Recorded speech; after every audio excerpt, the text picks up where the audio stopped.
map is an important one, and I feel like it's because MarineKing is so good at this different, funny type of map that it's a great choice to put him out here, and I think this is a way for them to get some good feels and get some momentum. Especially because it's the first match. You need to get this momentum as Prime, as you mentioned. They cannot go down here, or I feel it could even possibly go 3-0 for SKT. You have to hand it for Prime. They have pretty much put out their 4 best players, including Lenok in there, but you know, it's still going up against SKT. It's going to be a huge feat to defeat them. Now, MarineKing was 0-3 against Protoss. Definitely not the best rating against Protoss, but over here for PartinG, he is 6-4 so far. Not playing a bunch of games here in Pro League just recently, but he's made a return now against Prime. Only 1 game against Terran, and he did win it. Yep, against Flash, it was. Where he pulled the ruler ceremony. That was a fun game to watch. So that's the only time he's ever played against a Terran. Not even in playoffs did he. When he played in playoffs, he lost to Zest in the first round, and the second round didn't make playoffs. So no even extra hidden stats back there floating around. This will be the very second time he plays against Terran in Pro League. MarineKing is looking nervous and stressed. Whoever wins this game takes some momentum. Let's find out who it's going to be.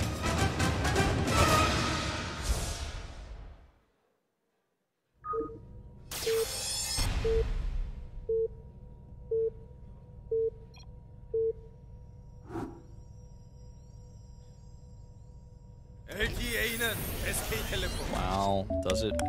There it is. Doesn't even set his SCVs off of auto mine at the beginning of the game, so his SCVs took like an extra turn there. Doesn't really matter. By the way, if you guys were wondering, if you were confused, this is MarineKing. Yep. And over here, he's going to be up against PartinG in the top left, playing for SK Telecom. And this, I feel, just makes sense. Yes. He's going against PartinG. He's definitely the underdog in this match, as we've all voted against him, even on a map where the Gangnam Terran is not totally figured out and you can take quick games off of very good players. We still all voted for PartinG. So I feel like MarineKing definitely the underdog, but if he didn't do this kind of style, I feel like he would be even more so the underdog. Yeah. No, it's true. This is like his best opportunity. This is like his best moment. It's on his domain that he's going to play this game. PartinG going to go ahead and drop that gateway now. Really nice wall that he set up here. Almost like he's expecting this plus like an SCV pull or something. Yeah. That's going to be handy also later for maybe Hellions, because we've seen all sorts of crazy builds on this map. And another thing to note, that was on 10. So a very fast gateway out here. Yeah, might even just get a Zealot over there. I think he wants to get the Mothership Core out faster and then use it to poke the SCVs. Because then if you don't have... If your Marines are attacking, if they're not at home, then you have to like repair your own SCVs, which costs a lot of money, costs more mining time. When you're already down on harvesters, yeah, you're getting the gold minerals, but still, when you're on the gold base, you need to make every mining harvester count because you're already down in harvesters, especially against a Protoss who's going to have the additional harvesters because of Chrono Boost. So there's going to be a 2 barracks opening here.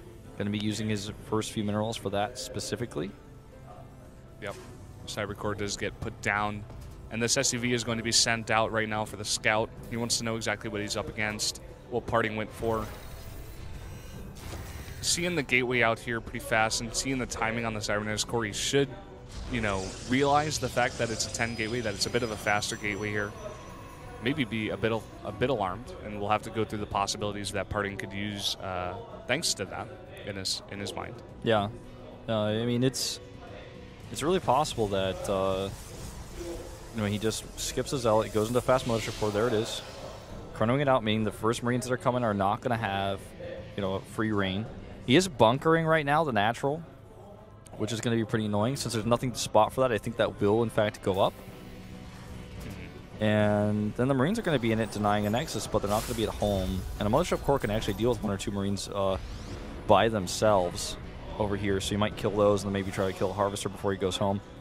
Let's see. Double gases are going up right now, too, so MarineKing's definitely going to be following this up a little bit more normally, like we've seen so many Terrans do in the past. Stargate, love that choice. Yep. By the way, he does... For oracles. I want to point this out. He does this blind. He has not scouted that MarineKing has the gold base. He just does this blind. He's so confident MarineKing's going to have this, so he does the build based off of that. And that is really, like, playing the player. Yep. I like that a lot. Well, doing a lot of harass damage here, takes down an SCV and a Marine so far, but 2 more Marines popped out. He's got to be careful. He's got to run that away, or fly it away, rather. Float it away. Gets it away. Now, the Stargate here is going to obviously deter drops quite easily. With only one Marine in there, he can just keep poking with that Stalker. Eventually, he's going to wear that down. Oh, no, there's an SCV over there. Void Ray comes out. Okay. Void Rays do a lot of damage. If you don't have turrets up, you're going to just... The thing about a Void Ray is it doesn't take energy for a Void Ray to kill SCVs. It just sits there and kills them. So if you don't have a turret up, you're going to take some hits. And he's going to come over here again, poke out another SCV maybe. Not quite. One more shot would have done it, but it means the Void Ray can finish it off all the faster later. Yep. Now he starts another Void Ray with this. He's just going to harass. And with no bunker and no turrets, I mean, I think this is a great response. This is exactly what I was waiting to see, like, from more players on this map. Oh, sorry, your starport. Yeah, you're going to have to cancel that. It's not just a, oh, it's delayed. That's a Void Ray we're dealing with here. He's going to go for the gas instead of fighting the Marines because he doesn't have a second Void Ray yet. Not yet. And he's got 2 Void Rays about to pop, you know, the second one about to pop, and 2 Gateways out here. I don't think he's going to go for the expand at all. I think he might just, you know, get a very strong army here. Go for the kill. Wouldn't be a bad choice. Warp Gate on the way. About 2/3 done. Starts a 3rd Void Ray as well. The Widow Mine here is going to be kind of annoying. Stalker and Probe actually run by. Loses the glass chandelier in that mothership core. Wasn't careful just enough. Yeah, that was a bit sloppy. Now the Widow Mine here to help out. Well, needs to micro a little bit more diligently to make sure it actually goes over there. There it goes. Yeah, PartinG was paying attention. He would know it is there. Oh! Oh-ho. Great micro here by PartinG. And I think we're going to see an Oracle as the 4th unit because of this. Because he needs to eventually deal with that, right? So, Warp Gate research is done. The Pylon is done. Siege Tank on the way. Going to be somewhat useful here. He's trying to go for that gas still. Instead of trying to pick off Marines. I feel like going for the Marines would be a better choice. This Viking is really brave if he tries to go out there. Viking could get eaten up by Void Rays in no time. All right, he's going to start picking off this depot here. The Siege Tank going to make it a lot harder, actually. Yeah.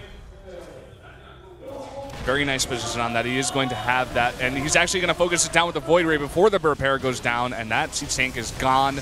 Now he can start harassing there. He's going to focus down that Viking as well, and he's just fighting straight up with this. He's got a ton of Stalkers. Yeah, this is MarineKing being like, wait, I got to target down your Void Rays, but the Stalker damage output is insane here. And now, of course, don't forget the Void Ray. It's a flying unit, so he doesn't have to worry about the range. That's why it just does so much extra DPS here. It outranges Marines as well as do the Stalkers. Medevac's coming out here, but the Marine count is just way too small. With the next round of Stalkers, I don't see a comeback. The Widow Mine is not participating in this either, something to consider.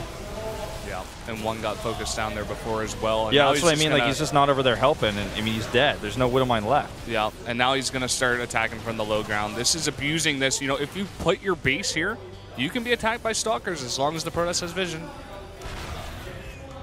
Well, I mean, Oracle is coming out to help out with that final detection. He's also going to be able to clean up Marines decently well if he's got the energy, or she. It's really hard to say whether Oracle's female or male. It's got a female voice, but so is the Adjutant, and that's a robot. Here we go. Charge up on that Void Ray to target down these Vikings, and now he's getting a bit ahead of himself, I would say, targeting down that Siege Tank. It's a lot of Marine DPS, but the worker count has dropped down now all the way to 18, and he's almost mined out, Brennan. If he mines this base out, I mean, that's just going to be it, because the Protoss just has more minerals left here back at home. Yep. PartinG saying, I don't even need my Oracle, I'm just going to suicide it over your base. And now he's fighting with SCVs. There's one Siege Tank, and that's going to be it. PartinG's going to do it. He's going to defend the Gangnam Terran in easy fashion. He has got MarineKing's number. Yeah. I mean, does trap another Stalker. We'll get this Stalker as well. Medevac, though, almost out of energy, almost out of health. And when that Siege Tank pops out, it's going to be the last line of defense here. Where is the Oracle? Is he just... Okay. It just died. He just flew it down, like... Yeah. I didn't even see that happened. It just died so fast. It was, like, not even there. Oh, the Medevac is helping out here a little bit to help repair those SCVs, but all he has to do is wait for another round of Warpants, kill the Siege Tank. Actually, he's just going to kill it before. Good micro here by MarineKing, but it doesn't last. Keeps it alive for just a bit longer. A few more shots on that. He's not happy. He's done. Dancing the Stalkers. You know, GG. This matchup was so iconic. The game was so fast-paced. Didn't really get to talk about it too much. Oh, does a Gangnam style dance. afterwards. If you guys don't know about Gangnam Style, where have you been for the past few years? Look that up.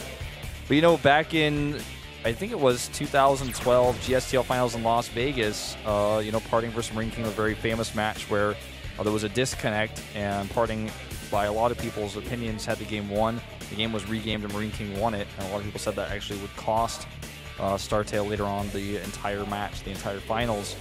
So I'm sure that's on the mind of both of these players going into yet another completely different Team League match in Korea years later. MarineKing playing a solid style, but I like the Voider response. It's just like so strong. Yeah, it's just so good, especially abusing the terrain. It's PartinG, you know, PartinG just playing it beautifully, proven that taking some time off to go play League of Legends will not help your StarCraft 2 skill. No. Going against popular belief.